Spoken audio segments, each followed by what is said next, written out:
Warning. Warning. The following program depicts exercises which, depending upon your physical condition, may be hazardous to your health. This is the new young face of fentanyl addiction. Before and after. 22-year-old Katie Mather, forehead and chin clawed open by her own fingernails because the use of fentanyl makes her skin crawl. I spot her on the Strip, Surrey's infamous drug hangout, and ask if she'll talk to me. She puts cover-up on her raw skin. So I'm literally just doing my mascara and I'm good to go. Katie settles in to tell her story. There we go. Perfect. How she ended up living on the street 3 months ago, addicted to fentanyl. Well, I've been using, it's actually funny, well, not funny, it's terrible. I have a really addictive personality. I've always been addicted to something, whether it was shopping or Facebook or whatever. And I did an Oxy. I got addicted right away. And then I finally found a regular dealer and I started picking up all the time. The Katie story. One that's addicted, their addiction that takes them down the dark road of self-destruction and self-annihilation. We see this scenario play out over and over again, especially here in the West, where these kind of addictions are so common now. You can see the cause and effect right before your eyes. This girl who looks somewhat normal now claws at her skin to the point it blisters. This is the face of addiction. This is how it looks. This is how you define it. Its destructive characteristics, the point where you cannot stop from taking in a substance that destroys the body, your very livelihood. And physically, it destroys everything about your being, but you can't stop. This is the face, the transformations of addiction, whether it's meth or fentanyl, whatever you choose, whatever that addiction is. If it ends up destroying you, that's a problem, isn't it? You might say, why can't they stop? Or this is a bad problem. Or, these poor people. They, or the others, or not me. You see, don't throw too much pity at these people, because you see, her addiction is far less insidious than the addiction you most likely are facing. You may say, what addiction? I don't have an addiction. Do I? Are you sure? Because the numbers don't back that up. I'm talking about food addiction. Yes, it's a scenario and a process and a medical condition and an addiction that we do not like to talk about. But it is far, far more insidious, far, far more harmful than Katie's addiction ever will be. Because she has to deal with her addiction as being harmful. But food addiction gets ignored or minimized or swept under the rug because it's about denial. Is all it takes. You are in denial about how serious your problem is and how it's hurting your baby. How dangerous is it? Well, you can see.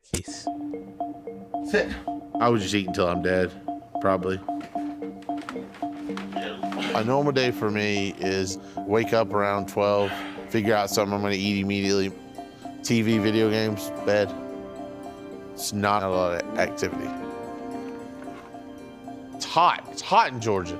And all my clothing is restricting and tight. So I just sitting there naked, free as can be, and no one bothers me, door shut, we're good. Incredible, isn't it? But not shocking to those who know how addiction works. He said this with his own words. I'll keep on eating until I die. Those words are not normal by any sense of the imagination, but they are common amongst those who are addicted to a substance. You see, they will keep on taking whatever that substance and damn the consequences, even if it means their death. That's a clear sign of an addiction. You can see how harmful this is. And yes, you have Katie picking at her skin, flaking to the point where it bleeds and blisters. But food addiction, as you can see, he can't even fit in the bed. This is a man that's carrying around so much weight he can't even walk. Clearly, there is a problem here. And clearly, there is an addictive substance that he keeps on taking that's causing this problem. Here you see drug addiction and cause and effect. And now food addiction and its cause and effect. Any questions? Now it's time to turn words into facts. We're at that part of the story where evidence now is to back up what we see with our eyes. The facts are out there if you want to see them. And as a CEO, I am all about numbers and trending effects. For example, we're at over 75% of Americans are overweight and obese. But as a person who was about numbers, this number is low. How do you know? Because the overweight trend is moving upward. Children are now becoming morbidly obese. New research finds childhood obesity rates are getting worse. The study in JAMA Pediatrics found 17% of U.S. children were obese in 2012. Researchers say what's particularly troubling is the jump in children who are extremely obese. That's having a body mass index at least 120% higher than normal. The numbers are not declining. So that means this number here, 75%, is most likely underreported or well below the margin of error. That means this number is most likely much higher, closer to 80% or 79%, because this study was done in 2021 and the trend is moving upward. That's an astronomical number if you put it any way, 75 or 78 or 80%. That is a huge number. So the numbers are terrible, either way you look at it. This brings us back to full circle. The cause of this problem, which is food addiction. Food addiction goes underreported, but yet it's a major problem. So what is food addiction? In order to understand food addiction and the root cause, we need to rephrase that question of what is food addiction and ask, what makes food addictive? Well, there's one word that comes to mind: stimulants. It stimulates you to come back for more. What does? Well, there's two major ingredients that are in most of our products that are popular by us that we consume: sugar and caffeine. Sugar by far is the most notorious of this. Sugar is one of the main reasons you are fiending for more food to consume. Sugar is more addictive than cocaine and all the illicit drugs. Our body's primary fuel is sugar, but what we're putting in our body is not the way that our body was designed to receive sugar. Fruits, for instance. Fruits have fiber attached to sugar. So what happens when you eat it, sugar is being released slowly, which is healthy for you. It gives the insulin time to come, grab it up, take it to the muscle and say, hey, you go inside of there, give the muscle some energy. But when you don't have that fiber there, it's like literally taking wads of money and like throwing it out in the blood. And the insulin's like, I don't know what to do with it. So that's why diabetes is so prevalent. Most people don't know what to do when they're faced with the reality of the truth. An analytical mind that is actually speaking what is facts, not clouded by delusional belief in something that is a fairy tale. Sugar is addictive. In fact, it is documented that it is addictive. There are plenty of reports, papers, science, but most don't want to know it. Why? Because just like any addict, you don't want to know what you're eating is addictive or that you have a problem. Keep on eating. As this article says, you can see it plainly. The experts agree that sugar could be as addictive as cocaine. That is a big statement right there. It is plain to see because we can see the reality playing out right before our eyes with the obesity epidemic that we're facing right now. There is an addictive quality to food that's causing people to consume to the point where they are literally about to burst. It goes on to say that sugar is a stimulant, the same kind of stimulant that you see in methamphetamines or cocaine or any other illicit drugs that are stimulating the mind into consuming a substance that is harmful to the body. It tricks the body and the mind into eating something that is bad. Go figure. Things do not get better from here. For example, caffeine could be even worse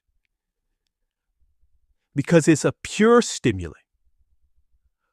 For example, I put a side-by-side comparison. I put at the top the negative effects of methamphetamines. We already know how destructive that drug is. And I put the negative effects of caffeine. They almost exactly mirror each other in the effects. There's almost no deviation, but yet caffeine is in most of our products. From our sodas to our coffees, you name it, it's thrown in there if it could be. The question now still remains, what is the catalyst that sets in motion this destructive behavior that we see that's happening all around us with the obesity epidemic? What is it that sets people off? Well, it goes on to say, this article, it goes on to say, it's a gradual process that happens to people. It is psychological, and a number of factors play, such as stress, physical and emotional abuse, of course. And of course, my favorite one that goes unreported in the West is rampant mental illness, body dysmorphic disorder, where people are unsatisfied with their bodies. Of course, we know where that stems from. It is a smorgasbord, a potpourri of disastrous thought patterns that lead to this problem that we see. You can see why food addiction is so hard to overcome and why it never will be. I can say this with some certainty that this problem will only compound itself to disaster. Why? Because of the patterns we see that's happening right in front of us. And plus, food plays a role in stability of the mind. You saw it. It fills the void that people are missing. You have to ask yourself personally, what is that void? I don't know. Also, I know for a fact, the one thing that you never do with an addict is get in front of what he is fiending for. You can never stop a problem because people are always going to want what they're addicted to, and that is food. I have no horse in this race, and I could care less of what decision anybody makes. I'm just informing those who believe there's no choice, that there is a choice. That is all. Keep on eating. It's a free market, after all. I would just eat until I'm dead. I would just eat until I'm dead. I would just eat until I'm dead. I'm your host, Mr. Smiles. Enjoy your day.